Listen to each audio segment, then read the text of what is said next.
Hello, my name is Phillip Haslouer, and this is my MIS 670 final, Exploring the Unemployment Crisis. And let's get to it. All right, so here is our problem. So last month in April 2021, a report came out about the unemployment rates in the US. Now, the unemployment rates actually stayed the same at 6.1%. Now, this is a problem because now all the businesses are reopening due to COVID-19. That people should be returning to work now and getting jobs. However, there's been a lot of political discussion around this topic of like why people aren't returning to work. But this is a source I got it from. This is straight from the government release. And those charts on the left here, you see, are essentially like the unemployment rates. You see, before COVID hit, they're around 4%, and now they're at 6.1%. So they still have not returned to pre-COVID levels yet. So, and now, to analyze this, we're actually going to get data off of Twitter, essentially why people are talking about it. So we're going to get some information off of Twitter here. As you can see, we did unemployment as our tagline here. I'll go ahead and highlight it. So we taglined the unemployment, and then we got our Twitter data from it. So this is my API key and everything like that. And we're going to convert it.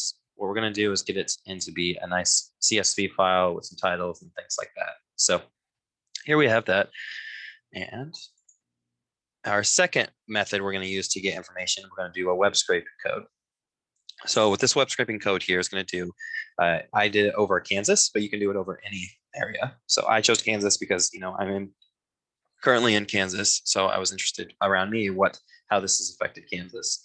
So what I did here is I scraped 722 jobs off of simplyhired.com. And those jobs can be ranged from essentially anything from teachers to frontline workers to doctors, any job that you could have posted. So we're going to go next here. And what I did is we cleaned it up. Of course, we had, here we had where we cleaned up our web scrape data from Simply Hired.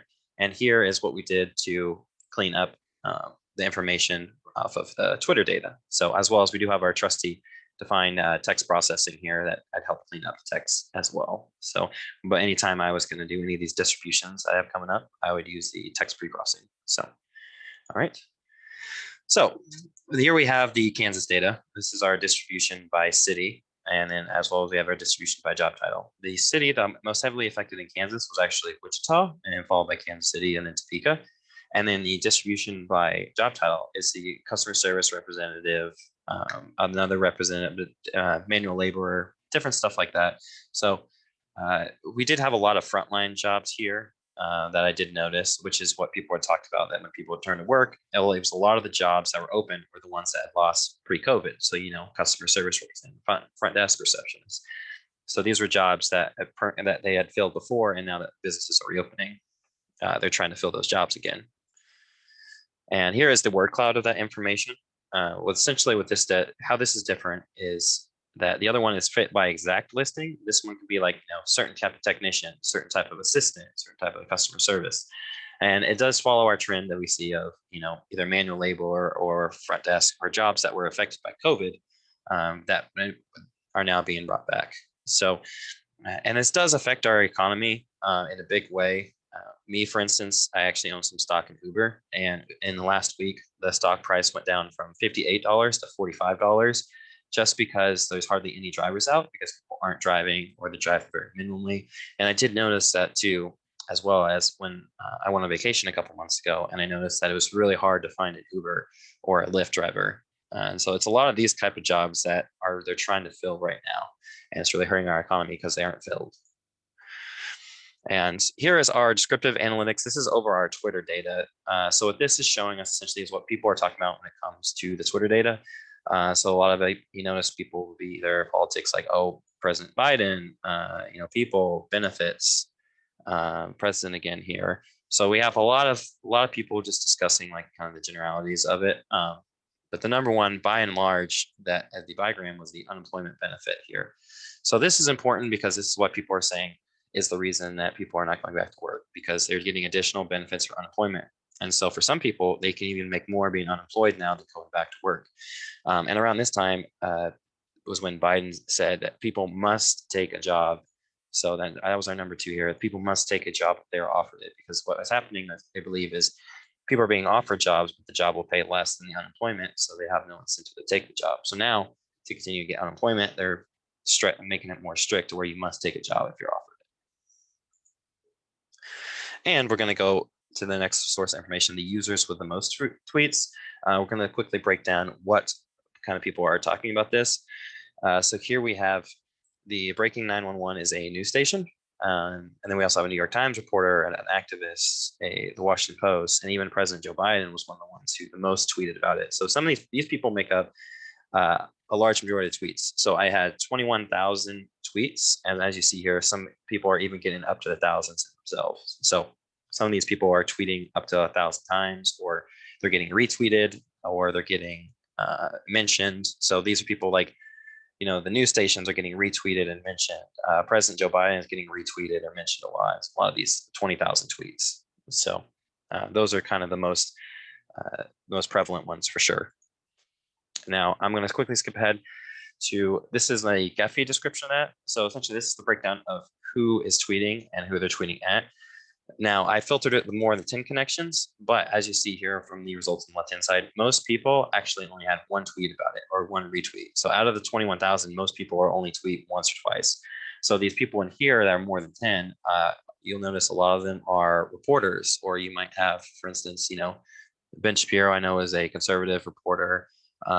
We do have some other like news, looks like a news person right here. But yeah, most of these people that are connected are either a news person, some sort of do it for a living, or you even notice that like this is a rep, or you'll see like a senator in here.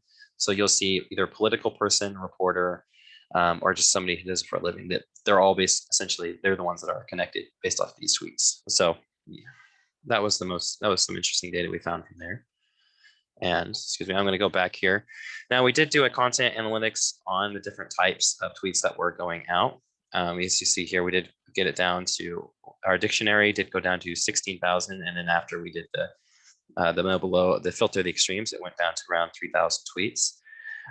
So what we did here with this is essentially I ran this graph here, tells us how many different topics there are. So with 12 being the highest, I used 12 as my unsupervised number, and then we built, as you can see here, we built the LDA model. What the LDA model did essentially was it separated up into 12 different topics of, you know, categorize what kind of tweet something was. So you could actually take a look and see, oh, this type of tweet was a joke tweet, because of course it's Twitter, so our first category was about jokes.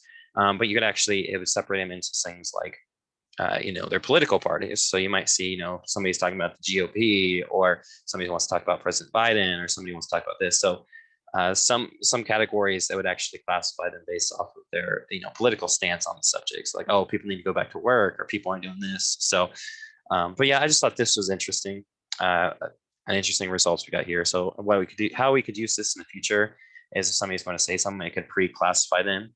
And then you would start counting up all those classifications. And so like, let's say Joe Biden comes out with a statement saying that, oh, you know, people are going to go back to work. You can see how many conservative people are applying versus how many, you know, non-conservative or like liberals, and see how it, you know, how much people are talking about it. So from a political aspect, you could use this information to kind of come up with conclusions of how well your information is being taken.